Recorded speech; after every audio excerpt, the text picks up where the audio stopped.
Don't forget to subscribe to my channel, and while you're at it, click the bell to be notified of future videos. This I just call 4-patch. You can make an 8-inch or a 12-inch block. I have instructions for both. I'm going to make the 12-inch block. Here's the diagram. We have a large square, small squares, and a rectangle. Here are 4 blocks set block to block. This is a 2x2 grid. For the 12-inch block, patch A is a 6-inch finished square. We cut 6.5-inch squares. We'll need 2 patches of this light fabric. Patch B is a 3-inch finished square. We cut 3.5-inch squares.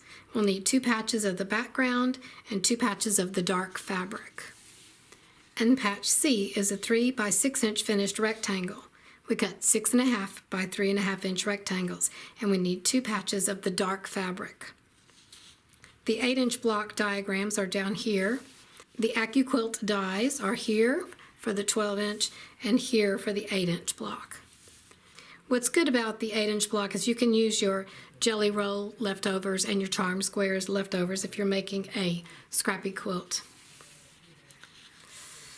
So here are the cutting instructions for each fabric for the 8-inch block and the 12-inch block.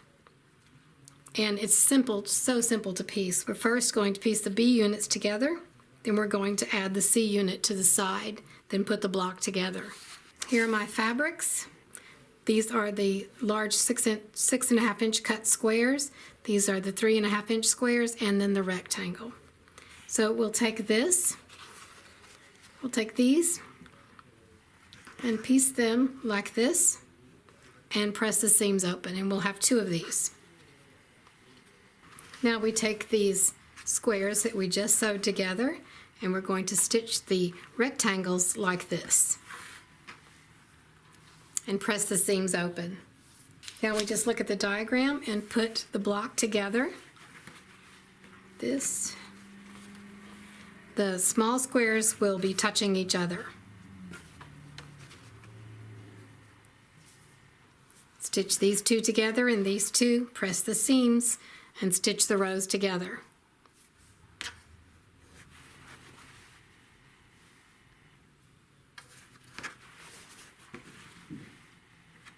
Thank you for watching.